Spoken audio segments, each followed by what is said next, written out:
দুটি রেখার মধ্যবর্তী কোণ, আচ্ছা ঠিক আছে, এটা আচ্ছা বাদ দাও, তোমার হচ্ছে y = x, হ্যাঁ এটা যদি এখান থেকে আমরা শুরু করি তাই না?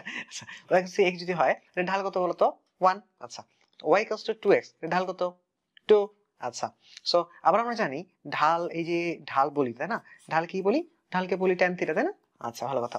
সো y = তোমার যদি বলি আমি √3x, ঢাল কত, কি মনে হচ্ছে 60 বলতে ইচ্ছা করতেছে না না, আচ্ছা 2 y = 2x হলে ঢাল যদি 2 হয়, y = √3x হলে ঢাল কত হবে, √3 হবে। আচ্ছা ঢাল তো √3 হইলো, বাট তোমার এই যে √3 দেখে 60 মনে হচ্ছে না, তো হচ্ছে যে ঢাল যে √3, কারণ হচ্ছে কি y = √3 এই রেখাটা তাহলে যে কত কোণ উৎপন্ন করতেছে, বুঝতে পারতেছো যে এর ঢাল √3, তার মানে tan ইনভার্স 3 √3 তার মানে কত 60 ডিগ্রি তাই না, আচ্ছা কোণ কত উৎপন্ন করছে এটা 60 ডিগ্রি তাই না, যেহেতু আমরা ঢাল ঢাল এটা ঢাল যদি হয় √3, তো তার মানে tan থিটা = √3, তাহলে থিটা সমান কত tan ইনভার্স √3 তাই না, এতটুকু ব্যাপার, আচ্ছা ভালো কথা। সো তাহলে তুমি এটা বের করতে পারলা। এবার বলো তো y = √3x, এটা ঢাল তো বললা √3 আর কোণ কত, তো কোণ তো বুঝলে 60 ডিগ্রি, আচ্ছা এবার বলো তো y = 1/√3x, এটার ইয়ে কত, তোমার কোণ কত, কত 1/√3 না, কোণ হচ্ছে তোমার 30 ডিগ্রি, সো ঢাল হচ্ছে এটা 1/√3 যেটা আছে, আর কোণ কত, কোণ হচ্ছে 30 ডিগ্রি, ভালো কথা।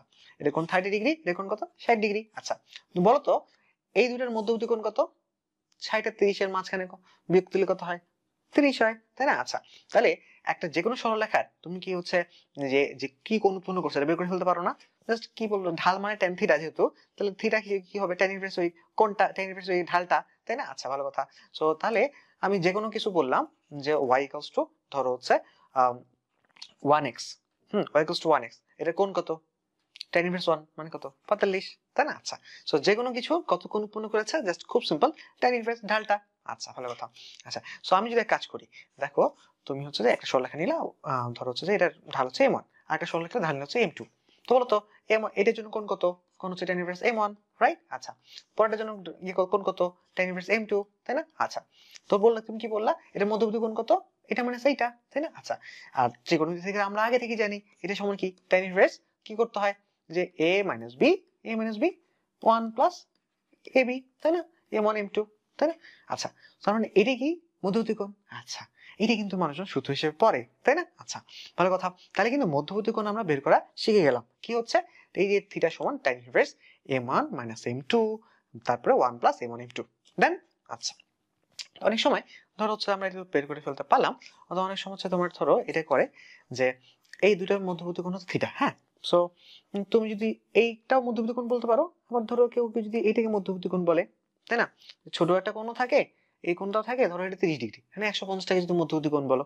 হ্যাঁ চাইলে তো বলতে পারো, তো এটা আর কি মধ্যবর্তী কোণ এটা বলতে পারো বা এটাও বলতে পারো। সো এখন আমরা নর্মালি তো শিখে গেলাম যে m1 আর m2 যদি ঢাল হয় তাহলে হচ্ছে আমরা জানলাম থিটা সমান হচ্ছে কি tan ইনভার্স কি হচ্ছে বলো m1 - m2 দেন হচ্ছে 1 প্লাস m1 m2, আচ্ছা তাহলে দেখো তো যদি এইটা কেউ চায় আলফা, তো আমরা কি করলাম যে তোমার এই যে ঢালটা কিছু আগে কোনটা বের করলাম কি দিয়ে tan থিটা দিয়ে করলাম না, তাহলে এইটার ক্ষেত্রে একই রকম করে ফেলি আমরা, যদি বলি tan এই যে তোমার হচ্ছে যে আলফা যদি বের করতে চাই, তো আমরা tan আলফা বের করতে যাচ্ছি, তো আমরা জানি আলফা মানে কি, আলফা মানে হচ্ছে তোমার হচ্ছে পাই মাইনাস থিটা তাই না, তাহলে tan আলফা সমান কি হচ্ছে tan পাই মাইনাস থিটা, tan পাই মাইনাস থিটা মানে কি তোমার tan পাই মাইনাস থিটা মানে হচ্ছে কি মাইনাস tan থিটা তাই না, আচ্ছা আবার ওই tan থিটার মান তো জানি না এখন থেকে, এই tan থিটার মানে যে উপর ওইটা, তাহলে হচ্ছে কি পাচ্ছি বলতো, তাহলে tan alpha equals to minus ওই ঘুচুর এর নাম দিয়ে একটা কি নাম দিয়ে ধরো হচ্ছে কি, আচ্ছা ঘুচুর মুচুর তো হচ্ছে মাইনাস ঘুচুর মুচুর, হ্যাঁ তো হচ্ছে ঘুচুর মুচুর,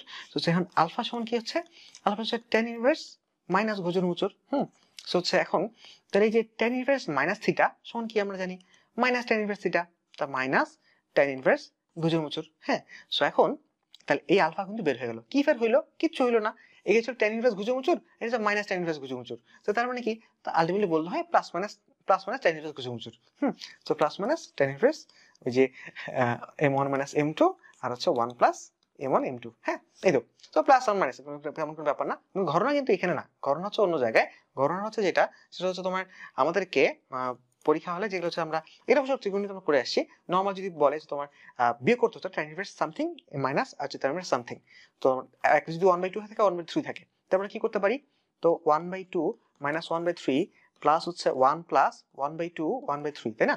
আচ্ছা, তারপর আমরা দেখছি এখানে 3 দুগুণে 6 আসবে, এখানে 3 দুগুণে 6 আসবে, তো অযথা বাড়তি ঝামেলা কেন নেবেন? তো 6 লিখবো আবার পরে কাটাকাটি করবো, তা না করে আমরা এই নিচে হরটা নিয়ে হরটা টেনশন বাদ দিয়ে দিতে পারি। বাদ দিয়ে কি করতে পারি, এই যে 3, তাহলে কি এই 2, 3 থেকে 2 গেলে কি হতো 1, আর নিচে কি হচ্ছে বলতো এই যে 6 গুণ হয়ে যাচ্ছে, গুণ করে দুম করে উপরটার সাথে যোগ হয়ে যাচ্ছে, তাই না? তো এখানে তো সূত্রে তোমার যে 1ই আছে, তো দেখো 1 প্লাস এই যে লব বাই হর হয়ে যাচ্ছে, আলটিমেটলি কি হচ্ছে বলতো এই হর আর লবটা কি যোগ হয়ে যাচ্ছে না? তো বুঝতে পারতেছো যে এখানে ঘটনা কি? এটা ত্রিকোণমিতি ক্লাসে আমরা হচ্ছে আরো ডিটেইলস অনেক প্র্যাকটিস করছি, দুম দুম দুম দুম করে টাইম ইনভার্স যত কে হ্যান ত্যান ব্যাপার স্যাপার আছে সবগুলো ডান করে ফেলছি। তো 6 আগে 7, এই তো নাকি 1/7 হয়ে গেল। আচ্ছা, সো আমাকে যদি এখন ধরো 4/5 আর ধরো হচ্ছে 2/3 এটা করতে বলো, তাহলে কি এটা যদি মনে করো tan ইনভার্স এইটা মাইনাস tan ইনভার্স এটা যদি করতে বলো তো কি করবো? দেখো 3 4 12, 12 থেকে 10 গেলে কত 2, দেন হচ্ছে কি 3 5 15, আচ্ছা 2 8, তো 15 টা যোগ করো, 15 কত 23, tan ইনভার্স 2/23 কি করলাম? সিম্পল, এই যে গুণ করলাম দেন হচ্ছে বিয়োগ করে ফেললাম, তারপরে কি এই হর আর লব যোগ করে দিলাম, ডান। বুঝতে পারতেছো? তো এই জিনিসগুলো হচ্ছে আমরা নরমালি ত্রিকোণমিতিতে অনেক রকম প্র্যাকটিস করছি, সমস্যা নাই। সো এগুলো কেন করলাম? কারণ পরীক্ষা হলে তো এই জিনিসগুলো লাগে, তাই না? আচ্ছা, সো ক্যালকুলেশন অনেক ছোট করে ফেলার জন্য। আচ্ছা, দেখো এখানে কি দূরে সরলরেখা দিয়ে দিয়েছে, সো আমরা ডিরেক্টলি দেখে এটা ঢাল বের করে ফেলতে পারি। এটা ঢাল তো ডিরেক্ট দেওয়াই আছে 3, তো এটা ঢাল বের করতে পারি না, যে সব মাইনাস x সহগ বাই y সহগ, তার মানে কি বুঝতে পারতেছো 1/3। তো দুটাই কিন্তু আমরা ঢাল দেখেই সাথে বের করে ফেলতে পারি, আর ঢাল বের করার পরে কিন্তু আমরা ওই যে তোমার মধ্যবর্তী যে কোণ এটাও কিন্তু বের করে ফেলতে পারি। তো সব যদি পারি তাহলে আমরা এটা শুরু করে ফেলি। নাও স্টার্ট। আচ্ছা, সো 3 এটা কত? এটা হচ্ছে 1/3, তাহলে হচ্ছে তোমার তো 9 থেকে গেলে 8, দেন হচ্ছে কত 3 আর 3 6, তাহলে হচ্ছে তোমার 4/3, তাহলে tan ইনভার্স 4/3 কোথায়? ডান। 10 থেকে লিখে করা ডান হয়ে গেল, রাইট? আচ্ছা, তাহলে কি আমরা ওই যে কুসকুস করে দিলাম ক্রস করে, দেন হচ্ছে বিয়োগ করে দিলাম, দেন হচ্ছে তোমার এই হর আর লব যোগ করে দিলাম, ডান। তাহলে এই জিনিসগুলো তোমার হচ্ছে ত্রিকোণমিতি ক্লাস করে অনেক বেশি ফাস্ট অলরেডি হয়ে গেছে, সো এগুলো ত্রিকোণমিতি আমাদের আর পেতে পারবে না, সমস্যা নাই। আচ্ছা, ভালো কথা। সো এই রেখাটার মধ্যবর্তী সূক্ষ্মকোণ x = a, x = কনস্ট্যান্ট, তুমি জানো x = কনস্ট্যান্ট এরকম হয়, কোণ কত হয়? কোণ বুঝতে পারতেছো? কোণ কত? 90 ডিগ্রি। হ্যাঁ, y = কনস্ট্যান্ট যদি বলতো এটা কোণ কত? 0 ডিগ্রি। এগুলো তো জানো তোমরা, হ্যাঁ। সো ভালো কথা। সো আমরা এই যে এই ম্যাথটাও আমরা কিন্তু করে ফেলতে পারি, কারণ তুমি এটা দেখে ঢাল বের করে ফেলতে পারছো না? এই যে √3, এই যে -√3/1, তো -√3 বাই -1, দেখো এটা বলতে উচ্চারণ করতে অনেক কষ্ট, বাট হচ্ছে দেখে বুঝতে পারতেছো এটা √3, তাই না? আচ্ছা, এত কথা বলার দরকার নেই। আচ্ছা, সো তাহলে আমরা করে ফেলি, চলো নাও স্টার্ট। আচ্ছা, সো এটা ঢাল হচ্ছে √3, আমরা হচ্ছে তোমার 60 ডিগ্রি, আর এটা হচ্ছে 90 ডিগ্রি, 90 60 কত হয় 30, 4 সাইড থেকে আমাদের ডান হয়ে গেল। আচ্ছা, ভালো কথা। সো বাট এখানে একটা গন্ধ পাচ্ছি আমরা, দেখো যে কোনো একটা সরলরেখা যদি দিতেও তাহলে হচ্ছে তো নরমালি কোণ কত হইতো? এই কোণটা থিটা, তাই না? আচ্ছা, বলছে x = কনস্ট্যান্ট, মানে এই একটা সরলরেখা এবং এইটা সরলরেখার মধ্যবর্তী কোণ, তার মানে এই কোণটা দিচ্ছে। আচ্ছা, দেখো তো যে এটা যদি থিটা হয় এটা কি 90 θ, তার মানে এই কোণটা একই, তার মানে কি ওই পুরো কোণটা দিচ্ছে আর কি, এই হলো কথা। x = কনস্ট্যান্ট দেওয়া মানে হচ্ছে ওই পুরো কোণটা দিচ্ছে, তো এই কোণটা যদি 60 ডিগ্রি তাহলে বুঝতে পারছি পুরো কোণ হচ্ছে 30 ডিগ্রি, ডান। আচ্ছা, বুঝতে পারতেছো? আর একটা কাজ দেখো, তুমি x = কনস্ট্যান্ট মানে কি x = a, x = a এর যে কোনো মানের জন্য এটা সত্যি, তাই না? আমি x = 0 যদি ধরতাম, ধরো x = 0 বসালাম, তাহলে সরলরেখাটা কোনটা? এটা না? এটাই সরলরেখা। তাহলে বুঝতে পারতেছো যে এটা যদি সরলরেখা হয়, এরপরে এই সরলরেখাটা নরমালি আমাকে কি দেয়? থিটা দেয়। এখন আমি যাচ্ছি এইটা আর এইটার মধ্যবর্তী কোণ কত, তাহলে বুঝতেই পারতেছো এটা পুরো কোণটা যাচ্ছে, তাই না? একভাবে বুঝতে পারতেছো। তো এটা দেখে কিন্তু বোঝা যাচ্ছে না, ষোলো এই ম্যাথটা দেখে বোঝা যাচ্ছে না যে যেহেতু কনসেপ্টের একটা ব্যাপার যে হচ্ছে তোমার x = a এবং একটা সরলরেখার মধ্যবর্তী যে কোণটা সেটা অ্যাকচুয়ালি এই কোণের পূরক কোণ, এটা দেখেই বোঝা যাচ্ছে যে তোমার এরপরে কি আসতে পারে। তাহলে বুঝতে পারতেছো যে y = কনস্ট্যান্ট দিত, তাহলে তখন সেটা বাংলা দেখতে কেমন হইতো, তাই না? আচ্ছা, তো দেখে তো বুঝতেই পারতেছো, তাহলে তোমরা এটা করে ফেলো। সেটা হচ্ছে তোমার y = কনস্ট্যান্ট দেয় তোমাকে, এই y = কনস্ট্যান্ট দিলাম, তারপরে দেন হচ্ছে যে নরমালি সরলরেখা দিলাম। এখন এই y = কনস্ট্যান্ট এবং এই সরলরেখার মধ্যবর্তী কোণ কোনটা? এটা। আর নরমালি কোণ কত ছিল? এইটা। কিন্তু এই কোণটা যেহেতু তোমার হচ্ছে একান্তর কোণ, তাহলে দুটো কোণ সমান। বুঝতে পারতেছো? তখন হচ্ছে যে ঘুরে ফিরে একই হবে, কারণ তুমি বুঝতে পারছো যে x = y = কনস্ট্যান্ট হলো ওর জন্য কোণটা কত? y = কনস্ট্যান্ট, তার মানে হচ্ছে এটার জন্য কোণ কত? 0। তো আর কি এই কোণটা থেকে 0 বাদ যাচ্ছে, মানে ওইটাই থাকতেছে, এই হলো কথা। যাই হোক, ওইভাবে করে বলতে পারো বা এরকম করে বাংলায় কনসেপ্ট একটু দেখে নিয়ে বলতে পারো, যেভাবে করে বলো তাও ওরকম করে বলতেও কিন্তু আমি 4 সেকেন্ড সময় লাগছে, বাট আমরা যদি এরকম করে জেনে রাখি তাও কোনো ক্ষতি নাই, আমরা হচ্ছে যে আরো দ্রুত করে ফেলতে পারবো। সো তাহলে দেখো, আচ্ছা 16 সালে দেখছো, 18 সালে কিন্তু এটা চলে আসছে, হ্যাঁ। সো আচ্ছা, সো বুঝতে পারছো y = কনস্ট্যান্ট, তার মানে যাহা ছিল তাই হবে, কারণ এটি 0 বাদ যাচ্ছে, 0 বাদ যাওয়া দেওয়া আর না দেওয়া একই কথা। আচ্ছা, ভালো কথা। তো শুরু করে ফেলি, নাও স্টার্ট।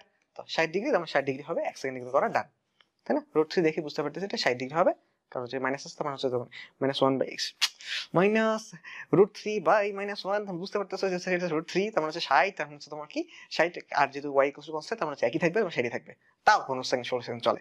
হ্যাঁ, তো আমরা যেহেতু 1 সেকেন্ডে রান করে ফেলছি তাহলে আমাদের কোনো সময় লাগে নাই। ওকে, ভালো কথা।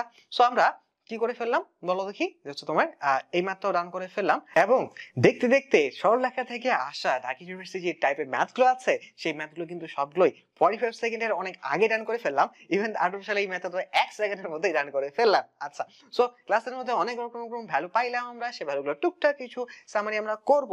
তার আগে হচ্ছে আমরা ক্লাস এক্সামটা দিয়ে আসবো। তাহলে এখন কাজ কি বলতো, আমরা এই ক্লাসে যেগুলো শিখলাম সেগুলো থেকে যে ক্লাস এক্সামটা আছে, এখন আমাদের কাজ হচ্ছে ক্লাস এক্সামটা দিয়ে ফেলা, এরপর আমরা টুকটাক ভ্যালু সামারি করব। তাহলে চলো আমরা ক্লাস এক্সামটা দিয়ে ফেলি। আচ্ছা, ওকে,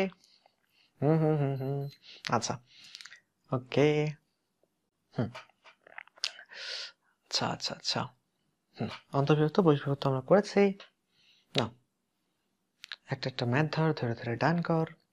6 7 8 9 10 11 12 13 14 15 16। আচ্ছা, আনসারগুলো মিলে ফেলো, তারপরে হ্যাঁ, তারপর হচ্ছে 16 নাই তো হচ্ছে আবার আমরা সরলরেখার মধ্যে ঢুকে গেলাম এবার। ওকে, 1 2 3 9 আনসারগুলো মিলে ফেলো। আচ্ছা, সেটাকে রেখা। ওকে, 3 4 5 আনসারগুলো মিলে ফেলতেছো। আচ্ছা, সন্তোষ লেখা 6 7 8 আনসার, লম্ব রেখা। আচ্ছা, 10 11 12 13 14 15 16 17 18 19। আচ্ছা, 18 আনসারগুলো মিলে ফেলা আবার। ওকে, 19 20 21 22 23 24। আচ্ছা, 23 আনসারগুলো মিলে ফেলো। মধ্যকোণ তারা নাই, 24 25 26 ডান। ওকে, সবিন্দুগামী রেখাও করে ফেলছি আমরা 27। আচ্ছা, এটা একটা স্পেশাল ম্যাথ ছিল যেটা আমরা অন্যরকম ভাবে করে ফেলছি। আচ্ছা, 28 সেটা মিলে ফেলো। ওকে, তাহলে আমাদের এক্সামগুলো কিন্তু আমাদের ডান হয়ে গেল। তাহলে দেখো এই জিনিসগুলো ছিল আমাদের টাইপ। আচ্ছা, ভালো কথা, স্থানাঙ্ক ব্যবস্থা, তারপর সরলরেখার মধ্যে ঢুকে গেছিলাম। তারপর কি করছিলাম, আমরা বলছিলাম যে আমরা ডান আর উপরে বুঝি, ডানা সোজা সোজা যাওয়া এগুলো বুঝি, বাট হচ্ছে তোমার এই ডানে আর উপরে যাচ্ছি, বাট বাবারা বলতেছে কি সোজা এত ডিগ্রি কোন ঈশানে ঈশানে বিশানে কি কি জানি বলে, হ্যাঁ, পূর্ব পশ্চিম যাই হোক এগুলো আমরা বুঝি না। সো হচ্ছে আমরা তখন ওটাকে ডান বাম বানিয়ে নিচ্ছিলাম, তো বানাইনি তারপর করে ফেলতেছিলাম, যার ফলে তো হচ্ছে আমি স্থানাঙ্ক ব্যবস্থার অঙ্কগুলো ওই পোলার স্থানাঙ্কগুলো খুব সহজে রান করে ফেলতে পারছিলাম।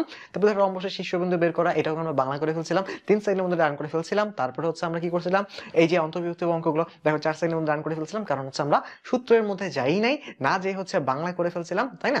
আচ্ছা, ছোট ভাই বড় ভাইয়ের মধ্যে টাকা পয়সা ভাগাভাগি করার মাধ্যমে আমরা কিন্তু করে ফেলছিলাম এগুলো। তারপর এই যে বহির্ভুক্ত করে ফেলছিলাম, বড় ভাই নাকি ছোট ভাই, তারপর হচ্ছে অন্তস্থ বানিয়ে আবার আগের মতো করে ফেলছিলাম। তারপর দেখো এই যে বিন্দু থাকলে অন্ত বললেও পারি, তারপর হচ্ছে বাড়াই দিলেও পারি, বাড়লেও পারি, কমলেও পারি, অনুপাত বের করতে পারি, বহিস্থ বললে বড় ভাই হলেও পারি, বহিস্থ বলে ছোট ভাই হলেও পারি আমরা।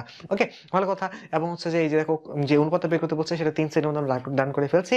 তারপরে হচ্ছে দেখো যে এই যে বিন্দুগুলো দেওয়া থাকে তাহলে ক্ষেত্রফল বের করতে পারতাম। ক্ষেত্রফল বের করার ক্ষেত্রে আমরা যে ভেক্টরের ক্ষেত্রে ভেক্টর দিয়ে ক্ষেত্রফল বের করা, সেটা কিন্তু সেটা আমরা যে অ্যাডভান্টেজটা পাইতাম, সেই অ্যাডভান্টেজটা কি, যদি একটা 0 0 থাকতো তাহলে এই অ্যাডভান্টেজটা পাইতাম, যে হচ্ছে টুক করে আমি গুণ করে দিব দেন বিয়োগ করে দিব। বাট হচ্ছে এই অ্যাডভান্টেজটা যখন 0 0 হবে না, তখন কিন্তু আমরা এই অ্যাডভান্টেজটা পাবো না। কিন্তু তখন আমরা কি করতাম, তখন 0 0 বানিয়ে নিতাম। যেমন কিন্তু 0 0 দিয়ে যে ম্যাথগুলো আসে সেখানে সেই অ্যাডভান্টেজটা আমরা নেওয়ার চেষ্টা করবো। যেমন যে 3 সেকেন্ডের মধ্যে কিন্তু রান করে ফেললাম 14 সালের ম্যাথ ঢাকা ইউনিভার্সিটি। ওকে, ভালো কথা। তারপরে যেখানে তোমার 0 0 নাই, এখন হচ্ছে আমরা কি করলাম, টুকটুক করে একটু আগে যায়, তারপর হচ্ছে আমার যা করা দরকার, যোগ করা দরকার, বিয়োগ করা দরকার, একটা 0 বানিয়ে নিয়ে বাকিগুলো করে ফেললাম। আচ্ছা, এটা করার ফলে কিন্তু এই ধরনের অঙ্ক কিন্তু আমরা 12 সেকেন্ডে করে ফেললাম, না হলে কিন্তু অনেক প্যারা হইতো। আচ্ছা, তারপর দেখো এই 15 সেকেন্ড মধ্যে রান করে ফেলছি, কারণ 0 0 বানিয়ে ফেলছি।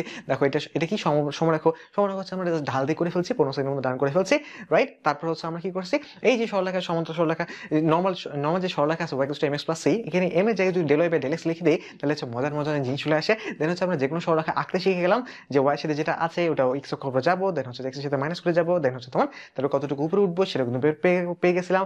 দেন হচ্ছে আমরা এরকম করে আগাতে তারপর পরে দেখলাম যে আমরা আরো মজার জিনিস বানিয়ে ফেলতে পারি, যে -6 সি বাই এ তে যায় হচ্ছে তোমার এখানে আটকে যাচ্ছে, মাইনাস সি বাই বি তে যায় উপরে আটকে যাচ্ছে। তার মানে এক্স কোথায় আটকে যাচ্ছে, ওয়াই কোথায় আটকে যাচ্ছে, এটা যদি বের করে ফেলি তাহলে হচ্ছে আমরা সরলরেখাটা সমীকরণ আঁকে ফেলতে পারি। ভালো কথা, এটা যখন করে ফেললাম তারপর সেই সরলরেখাটা এই যে তোমার যে সরলরেখাটা তোমার যে ক্ষেত্রফল তৈরি করে মূলবিন্দুর সাথে ক্ষেত্রফল বের করে ফেলতে পারলাম। এই ক্ষেত্রফল বের করতে পারার পাশাপাশি তারপর হচ্ছে তোমার হচ্ছে যে দৈর্ঘ্যটা আছে, দৈর্ঘ্যটা বের করে ফেলতে পারলাম। দৈর্ঘ্যটা আমরা দেখলাম সিম্পল পিথাগোরাস ট্রিপলেট হচ্ছে, রাইট। আচ্ছা ভালো কথা, সো পিথাগোরাস ট্রিপলেট দিয়ে আমরা করে ফেলতে পারতেছি, যেমন 3 4 5 এরকম করে ফেলতে পারতেছি। কিন্তু 3 4 12 যখন থাকে গুণ থাকতেছে, 3 4 এর গুণফল 12 হয়, সেখানে যখন 12 থাকতেছে তখন তো হচ্ছে পিথাগোরাস ট্রিপলেটের অ্যান্সার হচ্ছে। কিন্তু 12 যদি না থাকে 24 থাকে তাহলে দ্বিগুণ হচ্ছে, তাহলে 3 গুণ থাকলে 3 গুণ হচ্ছে, 4 গুণ থাকলে 4 গুণ হচ্ছে, অর্ধেক থাকলে অর্ধেক হচ্ছে, যাই থাকুক যত গুণ থাকে তত গুণ হয়ে যাচ্ছে। তাহলে C by AB into Pythagoras triplet কিন্তু সূত্র হয়ে যাচ্ছে। আমরা দেখছিলাম, এটা প্রমাণ করেছিলাম, বা আমরা হচ্ছে বাংলা কিন্তু বুঝতে পারছিলাম, যার ফলে 3 সেকেন্ডের মধ্যে এটা কিন্তু ডান করা ডান হয়ে গেছে। বাট যেটা এটা যখন আমরা পেয়ে গেছি, এটা কিন্তু এই দৈর্ঘ্যটা কিন্তু একটা ভূমি হিসেবে কাজ করছে এই ক্ষেত্রফলের ক্ষেত্রে। তখন আমরা কি এই উচ্চতা বের করে ফেলছিলাম, সেই উচ্চতা এটা একটা গন্ধ দেখছিলাম যে ক্ষেত্রফল গন্ধ থাকা যায়, যে বাইরে থাকলে জিরো হয়ে যায়, বাইরে থাকলে মানে জিরো হয় না, কিন্তু এখানে থাকলে জিরো হচ্ছে। তো আমরা সেই গন্ধটা সমাধান করলাম যে অ্যাকচুয়ালি ওটা কি উচ্চতার মানটা জিরো হয়ে যাচ্ছে যখন এখানে থাকতেছে। ভালো কথা, সো আমরা এই ত্রিভুজের ক্ষেত্রে ক্ষেত্রফল আমরা ক্ষেত্রফলের ক্ষেত্রে আমরা দেখেছিলাম যে হচ্ছে যে উচ্চতা বের করতে পারছিলাম, সেই উচ্চতাটা আবার আমাদের জন্য কাজ করছিল লম্ব দূরত্ব হিসেবে। সো যার ফলে আমরা কিন্তু ওখান থেকে লম্ব দূরত্বের সূত্র বের করে ফেলছিলাম। যাই হোক, দৈর্ঘ্যের যে ব্যাপারটা, দৈর্ঘ্য পিথাগোরাস ট্রিপলেটের ব্যাপারটা, এটা আমাদের অনেক বেশি লাগছে। হ্যাঁ, তারপর হচ্ছে তোমার এই যে যেটা বললাম যে হাফ ইন্টু ভূমি ইন্টু উচ্চতা, যার ফলে এই উচ্চতা আছে x1 মানটা বসিয়ে দিয়ে পিথাগোরাস ট্রিপলেটের ভাগ, তাই না? এই জিনিসটা মান বসিয়ে দিয়ে পিথাগোরাস ট্রিপলেটের ভাগ, এই জিনিসটা হচ্ছে আমাদের উচ্চতা বা লম্ব দূরত্ব হিসেবে কাজ করতেছে। যে জিনিসটা কিন্তু আমাদের অঙ্কগুলো করতে অনেক হেল্প করতেছে। বাংলা যেহেতু বানিয়ে নিছি 10 সেকেন্ডের মধ্যে করে ফেলতে পারতেছি। তারপরে দেখো এটাও 10 সেকেন্ডের মধ্যে করে ফেলতে পারতেছি, কারণ বিন্দু বসায় পিথাগোরাস ট্রিপলেটের ভাগ। পিথাগোরাস ট্রিপলেট বুঝতে পারছো 5 12 13 ডান। তাহলে হচ্ছে বুঝতে পারতেছো যে আমরা এই জন্য কিন্তু 6 সেকেন্ডের মধ্যে ডান করে ফেলছি। যখন মূল বিন্দু থাকতেছে তখন আর কোনো প্যারা নেই, জাস্ট হচ্ছে কি কনস্ট্যান্ট বাই পিথাগোরাস ট্রিপলেট করলে দিলে ডান। আচ্ছা ভালো কথা, তারপর দেখো হচ্ছে যে আবার লম্ব দূরত্ব মূল বিন্দু থেকে, তাহলে আবার বুঝতে পারছো constant by Pythagoras triplet 10 by 3 4 5 এবং 10 বাই 2। সো এটা 4 সেকেন্ড লাগছে, কারণ তখন একটু বলতে হয়েছে, বাট এখন বুঝতে পারছো, তোমাকে এখন দিলে তুমি 1 সেকেন্ডের মধ্যে করে ফেলবা। হ্যাঁ, তো হচ্ছে তোমার কিছু করা লাগবে না। তারপরে এই দেখালো লম্ব দূরত্ব। তো এটা যে ভুলটা হয় আমরা বুঝতে পারছি, লম্ব দূরত্ব বের করতে বলছে, যে কোনো দূরত্ব না, যার ফলে হচ্ছে যে তখন সমতল সরলরেখা কিন্তু ঢালগুলো এ আর বি একই আছে, তখন যাই হচ্ছে তখন যে কি হয়ে যাচ্ছে, এই যে কনস্ট্যান্টের পার্থক্য বা হচ্ছে পিথাগোরাস ট্রিপলেট, এই জিনিসটা বুঝতে পারছি আমরা। তারপরে কি হচ্ছে, আমরা এটাই বুঝতে পারছি যে আরো অন্য আরেকটু জায়গায় চলে গেছি, যেমন হচ্ছে দুটো সরলরেখা যদি লম্ব হয়, সমতল তো বুঝতে পারলাম যে সমতল হলে কি হয় না হয়। সমতল হলে তোমার হচ্ছে যে এ আর বি এর অনুপাত সেম হচ্ছে। যখন দুই সরলরেখা লম্ব হয় তখন আমরা কি করব, তখন হচ্ছে এই যে সংখ্যার ব্যাপারটা দেখবো, তারপর হচ্ছে তোমার চিহ্নের ব্যাপারটা দেখবো, দেন হচ্ছে না হলে বিন্দু বসে দিচ্ছি। তো এমন m2 -1 হচ্ছে সংখ্যার ব্যাপারটা কি দেখতেছি, যে সংখ্যা উল্টাপাল্টা হয়ে যাচ্ছে। চিহ্নের ব্যাপারটা দেখেছি একই থাকলে বিপরীত হচ্ছে, বিপরীত থাকলে একই হচ্ছে, ওই ব্যাপারটা এদের সমতল সরলরেখার ব্যাপারটা গেল। তারপর হচ্ছে তোমার সমতল সরলরেখার ব্যাপারে যে অঙ্কগুলো, এগুলো কিন্তু আমরা 10 সেকেন্ডের মধ্যে রান করে ফেলতে পারছি, কারণ এ আর বি এর অনুপাত দিয়ে রান করে ফেলতে পারছি। আচ্ছা ভালো কথা, এটা স্পেশাল টাইপের ম্যাথ ছিল, বাট হচ্ছে আমরা যেহেতু বাংলায় দেখছিলাম, যেটা হচ্ছে নর্মালি মানুষজন করতে অনেক সময় লাগে দেয়, এখানে দেখো কত সময় লাগে দিবে, কারণ হচ্ছে তোমার এত বড় করে যদি করতে যাও, কিন্তু সেই জিনিসটা আমরা কি মূল বিন্দু থেকে অঙ্কিত লম্ব দৈর্ঘ্য হচ্ছে পি, সেই পিটা কিন্তু বের করে ফেলতে পারতেছি, এটা জাস্ট দেখেই, কারণ কি কনস্ট্যান্ট বাই পিথাগোরাস ট্রিপলেট। তারপর বুঝতে পারছো 4 বাই 9 4 13 4 বাই √13 ডান। তো এটা 8 সেকেন্ড লাগছে, 8 সেকেন্ড করতে পারো, এখন তোমাকে করতে দিলে এটা 2 3 সেকেন্ড তুমি ডান করে ফেলতে পারবা, কোনো টাইম লাগবে না। হয় 2 3 সেকেন্ড কেন, 2 মিনিট পার হয়ে যাবে, তা হচ্ছে ফলাফল এখানে পেছে থাকবে। আচ্ছা ভালো কথা, সমস্যা নাই। সো আমরা লম্ব রেখার সমীকরণ বুঝলাম। তারপর হচ্ছে তোমার যে ঢালের ব্যাপারটা, যে ঢালের ক্ষেত্রে আমরা ঢাল টেস্ট করার জন্য যে অনেক বেশি কাজে লাগে ঢালের ব্যাপারটা, সো এই ঢালের ব্যাপারটা কিন্তু আমরা যেখানে খুব সুন্দর করে গুছিয়ে আনছি, যে চিহ্ন যদি একই থাকে তাহলে ঢাল বুঝতে পারছে নেগেটিভ হচ্ছে, চিহ্ন যদি বিপরীত থাকে তাহলে ঢাল বুঝতে পারছে পজিটিভ হচ্ছে। সো এখান থেকে বুঝতে পারতেছি তখন হচ্ছে যে এই যে লম্ব রেখার ক্ষেত্রে আমরা বুঝতে পারতেছি যে হচ্ছে আগে যদি একই থাকে তাহলে পরে বিপরীত হবে, আগে যদি বিপরীত থাকে পরে তাহলে একই হবে। এবং তাহলে এই যে খুব সিম্পল স্টেপে নিয়ে চলে আসলাম, যে একই বিপরীত ব্যাপারটা চিহ্নের ব্যাপার দেখবো, সংখ্যা উল্টে দেখবো, তারপর হচ্ছে বিন্দু বসে দেখবো। বাট এই ধরনের ভ্যালুর জন্য কিন্তু অঙ্কগুলো করা আমাদের অনেক সহজ হয়েছে। 6 সেকেন্ডের মধ্যে ডান করে ফেলছি, দেন হচ্ছে দেখো এটা 8 সেকেন্ডের মধ্যে ডান করে ফেলছি, দেন তারপর দেখো তোমার হচ্ছে যে 8 সেকেন্ডের মধ্যে ডান করে ফেলছি, বিন্দু বসিতে হোক বা না বসিতে হোক, আমরা হচ্ছে কিন্তু দেখো এটা 10 সেকেন্ডের মধ্যে ডান করে ফেলছি। তারপর দেখো যে এটা আবার 3 সেকেন্ডের মধ্যে ডান করে ফেলছি, কারণ হচ্ছে যে এটা কি আছে তুমি বুঝতে পারতেছো যে 7 থাকবে এবং হচ্ছে একই জিনিসটা হবে, তাহলে বুঝতে পারছো এখানে একটাই আছে। তো এখন কিন্তু মানে 3 সেকেন্ড লাগবে না, 1 সেকেন্ডের মধ্যে করে ফেলবা, প্রশ্ন দেখবো, উত্তর দেখবো দাগা স্টাইল করে ফেলতে পারবা। আচ্ছা ভালো কথা, তারপর দেখো তারপর হচ্ছে আমরা এই যে তারপরে যে আমরা মান বের করতে, ছেদ বিন্দু বের করার জন্য আমরা কি করলাম, খুব সহজে ছেদ বিন্দু কিভাবে বের করে ফেলা যায়, যে C Y by X Y X C by যেটা বের করতে হবে, এক্স বের করতে হলে এক্স এর কনস্ট্যান্ট, ওয়াই বের করতে হলে ওয়াই এর কনস্ট্যান্ট, এটা দিয়ে করলাম। এটা দিয়ে তো খুব দ্রুত হয়ে গেল, নরমালি যেভাবে করি তার চেয়ে অনেক দ্রুত হয়ে গেল। তারপর আবার আমরা হচ্ছে নৌকা থিওরি অ্যাপ্লাই করলাম, নৌকা থিওরি অ্যাপ্লাই করার পরে আরো দ্রুত করে ফেললাম, যার ফলে সমাধান কোনো সমস্যা হলো না। তারপর দেখো হচ্ছে ক্ষেত্রফল বের করা, হ্যান দেন এই জিনিসগুলো আমরা অনেক আগে ডান করে ফেলছি, 19 সেকেন্ডের মধ্যে ডান করে ফেলছি। তারপর দেখো এখানে যে রিটেন একটা ম্যাথ বা রিটেন রিটেন মানে বিশাল তোমাকে বিশাল সময় ধরে করতে হবে এরকম কোনো ব্যাপার না। রিটেনকে যারা এরকম রিটেনের মতন ভাবে ইন্টারের মতো লিখতে থাকে তারা কিন্তু ধরা খায়। দেখো এই রিটেন একটা ম্যাথ আমরা কিন্তু 33 সেকেন্ডের মধ্যে ডান করে ফেলছি, রাইট? আচ্ছা ভালো কথা, সমস্যা নাই। তারপর হচ্ছে তোমার এই যে ঢালের ব্যাপারটা, তোমার হচ্ছে মধ্যবর্তী ঢাল যদি জানো তাহলে মধ্যবর্তী কোণ, নর্মাল একটা কোণ জানো, এটার কোণ জানো, ওটার কোণ জানো, দুটো কোণ বিয়োগ করলে তো মধ্যবর্তী কোণ হয়ে গেলো ক্যা বড়ি বাত হ্যাঁ। হ্যাঁ, তারপর হচ্ছে নর্মালি tan ইনভার্স, তারপর ঢাল যেহেতু কোণ হচ্ছে tan ইনভার্স থিটা, আবার একটা কোণ tan ইনভার্স থিটা, তাহলে এটা বিয়োগ করলে কি হবে, বিয়োগ করলে যেটা হবে এটা আমি ত্রিকোণমিতি থেকে জানি যে তাহলে কি করে করবো, এই tan inverse m1 - m2 1 + m1 m2, এই সূত্রটা আমরা সাধারণত দেখি না। তো প্রথমত দেখি না, তারপর হচ্ছে আমরা এটা প্লাস মাইনাস ঘুষুমুচুক tan ইনভার্স ঘুষুমুচুক দিয়ে করে ফেললাম। তারপর হচ্ছে তোমার যে পরীক্ষা হলে যেগুলো কাজে লাগবে যে 1/2 - 1/3, হ্যাঁ এই জিনিসগুলো হচ্ছে অনেক অনেক হেজিবিজি ক্যালকুলেশন না করে আমরা ত্রিকোণমিতি যেগুলো শিখছিলাম ওরকম করে খুব দ্রুত ডান করে ফেললাম, যার ফলে কিন্তু এগুলো কিন্তু দেখা সাথে ডান হয়ে গেল, যার ফলে কিন্তু এই জিনিসটা এই যে অঙ্কগুলো কিন্তু আমরা দেখো 10 সেকেন্ডের মধ্যে ডান করে ফেললাম। তারপরে দেখো এই জিনিসটা কিন্তু 4 সেকেন্ডের মধ্যে রান করে ফেললাম। তারপর এখান থেকে দেখেই বুঝতে পারছি, প্রশ্ন দেখেই বুঝতে পারছি x = a, তার মানে বুঝতে পারছো এখানে যেহেতু এই কনসেপ্টটা বোঝা যাচ্ছে, যেখানে এই কনসেপ্টটা তাহলে বুঝে যাচ্ছে y = a, y = কনসেপ্ট আবার দিবে, যেমন 16 সালে এটা আসছে, দেন কিন্তু 18 সালে যা এটা আসছে 2 বছর পরে কিন্তু ওই জিনিসটা আবার ফিরে আসছে। সো তারপর বুঝতে পারছো যে এই জিনিসটা কিন্তু ওই জন্য আমরা 1 সেকেন্ডের মধ্যেই ডান করে ফেলতে পারছি, রাইট? তাহলে সরলরেখা থেকে যে ম্যাথগুলো আসে আমরা জানি যে হচ্ছে যে এই যে ছেলে 99% ভালো, শুধু হচ্ছে এই অঙ্কগুলো করতে অনেক টাইম লাগা দেয়, তাই না? তো আমরা এই সমস্যা থেকে শুনছিলাম, বাট এই সমস্যা কিন্তু আমাদের ডান হয়ে গেল, কারণ হচ্ছে এই দেখো লাস্টে যে ম্যাথটা এটা কিন্তু আমরা 1 সেকেন্ডের মধ্যে ডান করে ফেলছি। 18 সালে একটা ম্যাথ, তোমার হাতে ক্যালকুলেটর নাই, হ্যান নাই, তেন নাই, বাট জিওমেট্রি ম্যাথ, বাট আমরা 1 সেকেন্ডের মধ্যে ডান করে ফেলতে পারলাম।